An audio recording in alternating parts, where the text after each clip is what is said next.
Happy New Year, guys. As promised, we're going to talk about types of fasting. I'm going to get into it really quick.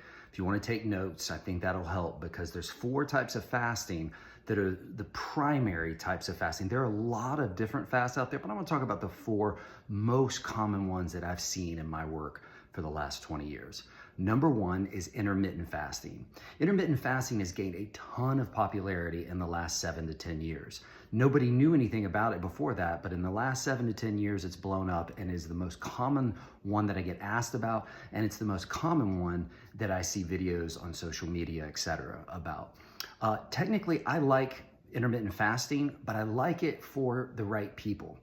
I've discovered in my work that some people don't do well on it. Some people have tried it, they feel terrible, their body never fully adjusts, and it's just not the right fit for their genetics, because we do know there's some gene variables in there, but it's not the right fit for them. Now, the people that it is the right fit for, we always say, well, how do I know it's working? How's my energy? How am I feeling? How am I looking? If there's a sense of vibrancy that you get from it, that's a really, really great sign. So intermittent fasting is essentially eating in a very narrow window. And it can be a more liberal window, but at the end of the day, starting with, sometimes people just take one massive meal a day, and then some people only eat during a 2-hour or 3-hour window. Some people try 5, 6, 7, 8. But the idea is that you're eating in a window and restricting yourself outside of it completely of calories, and you're activating autophagy. You're increasing insulin sensitivity. You're burning fat. You're helping your heart health. And that's a good thing. So I like that aspect of it. But at the end of the day, for some people, it's just not the right fit. So everything that I talk about, you've got to find your fit and whether it's working for you. And you won't know until you try it. That's intermittent fasting. Number 2 is the Daniel fast. For a lot of Christians, this is a very common way of starting the new year.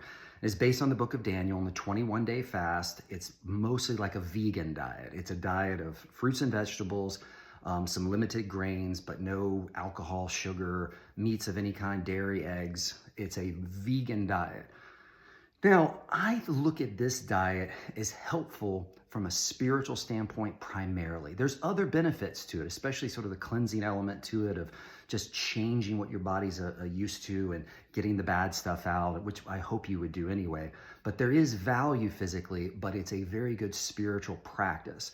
And I'm certainly for anything that's going to draw you more into the spiritual realm, draw you more closer to your awareness of God in your life. And if that is the fast that works best for you, by all means, I say go for it. So I'm a fan of the Daniel fast. I'm just not a fan of the sense of I'm going to do the Daniel fast and I'm going to have these huge health breakthroughs. So that's the Daniel fast. Number 3 is juice fasting, juice and tea fasting. Now, when I first got started in this, that was what I was doing. I was doing, a lot of apple juice or a variety of citrus just to stimulate bile flow and to give my digestive system a break from eating food all the time. And there's real benefit to that. And this particular fast has its place. There are benefits to it.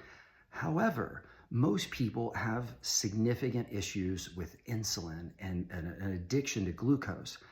So this is the one I probably like the least in terms of overall benefit for the average American. There are people out there that'll do something they call the master cleanse, where they'll do the apple juice with cayenne and maple syrup and whatnot, and they'll feel good doing it. I'm certainly not here to tell you not to do that. Like I said, if it works for you and you're feeling good, I'm completely fine with giving this a try.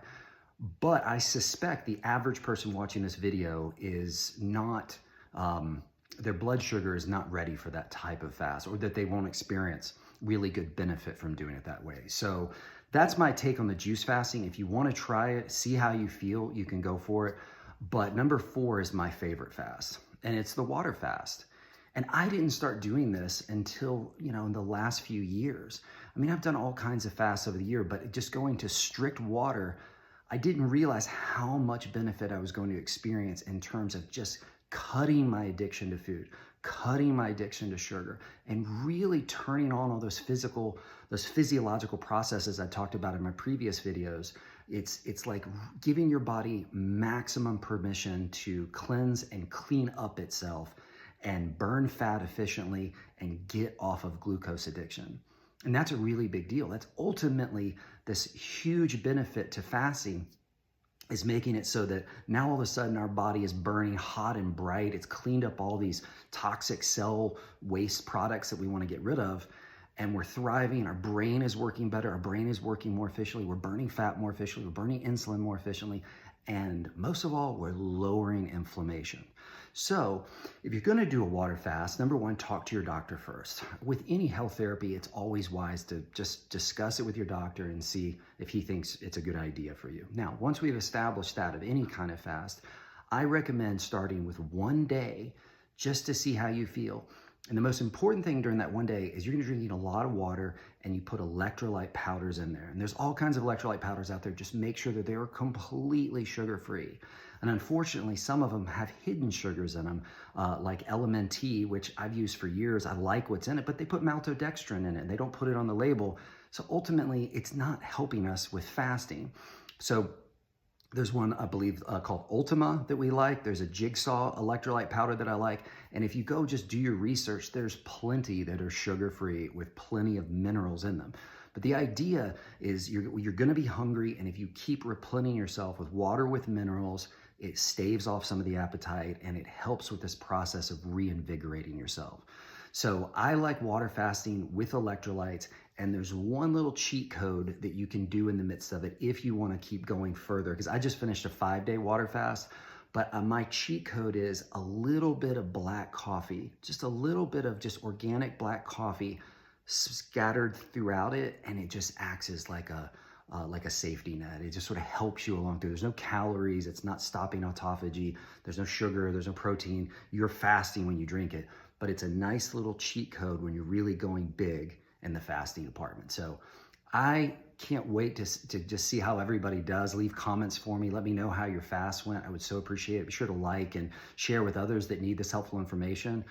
But go for it. Have an awesome 2026. I'm looking forward to sharing all kinds of great tips with you, and we'll talk again soon.